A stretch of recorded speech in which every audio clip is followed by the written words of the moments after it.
Bonjour et j'espère que vous allez bien. Alors dans cette vidéo, on va voir en quel moment vous aurez besoin d'utiliser l'outil Lopket. Alors l'outil Lopket est utilisé généralement pour créer de nouvelles faces. Mais c'est qu'on se dit, mais en quel moment on va avoir besoin de créer de nouvelles faces, parce que pour des gens qui savent pas modéliser, ils savent que prendre extrusion et tirer, mais pourquoi encore utiliser Lopket? Donc pour cela, on va reproduire simplement la chaise que vous voyez ici. Donc pour des gens qui veulent savoir l'importance de Lopket. Donc ce que je veux faire ici, c'est de cacher les deux objets qui sont là, de créer un plan. Nous allons créer un plan et vous allez venir créer un cube. Donc GZ ici, nous allons faire SZ. Donc GZ pour monter, SZ pour diminuer le volume. Donc je vais simplement vous montrer les raccourcis au cas où vous allez regarder ici.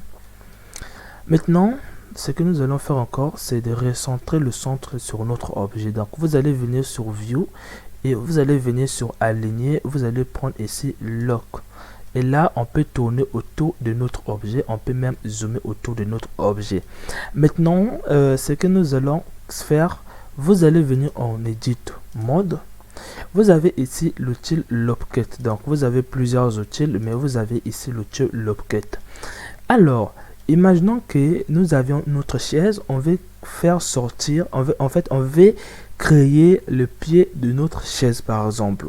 Ce que nous allons faire ici, c'est que si vous connaissez bien que ça permet de créer de nouvelles faces. Donc si par exemple je crée ici, je vais créer une nouvelle face, je vais encore créer une nouvelle face.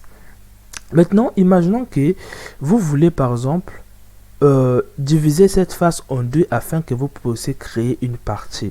Donc vous pouvez considérer aussi que l'outil Lopket permet de diviser une face. Donc j'espère que vous avez compris.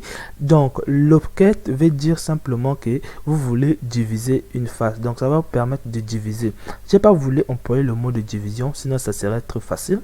Donc si par exemple je vais créer les quatre pieds ici, il va falloir que je divise les faces ici en plusieurs parties. Donc on va commencer d'abord par la première ici. Donc d'ailleurs je suis en extrusion. Ici vous allez prendre ici Lopket. Une fois que c'est fait, dès que vous mettez votre souris, vous voyez bien la ligne de division. Quand vous allez cliquer, il suffit simplement de... En fait, là, vous avez déjà ajouté une division.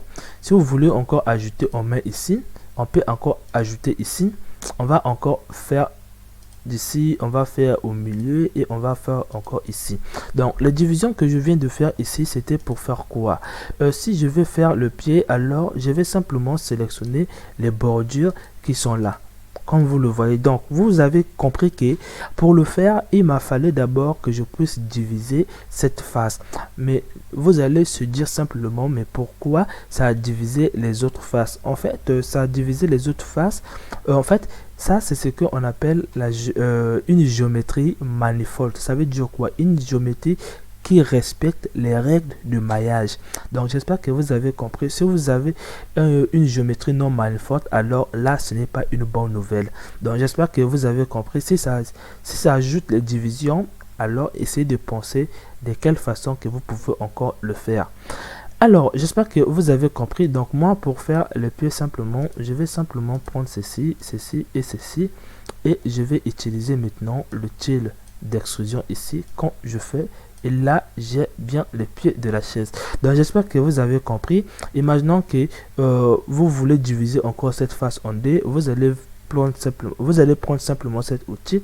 Dès que vous avez mis, et là vous avez divisé. Je sais pas si vous voulez d'ailleurs je sais pas si vous voulez extruder encore sur cette face. Donc vous allez cliquer ici et là vous allez extruder encore. Donc j'espère que vous avez compris. L'outil Lopket vous permet de diviser une face. Ça peut être plusieurs encore. Donc n'oubliez pas, lorsque vous divisez par exemple avec l'outil Lopket ici, vous aviez les paramètres ici. Donc vous avez ici les paramètres qui peuvent vous permettre par exemple d'augmenter le nombre de divisions ici. Vous aviez plusieurs paramètres mais je ne vais pas rentrer en détail. Donc le but était simplement de vous montrer en quel moment vous allez avoir besoin d'utiliser le til lopket. Donc en premier lieu ça permet de diviser, en deuxième lieu ça permet de faire sortir une partie sur une face. Donc j'espère que vous avez compris. On se retrouve dans la prochaine vidéo.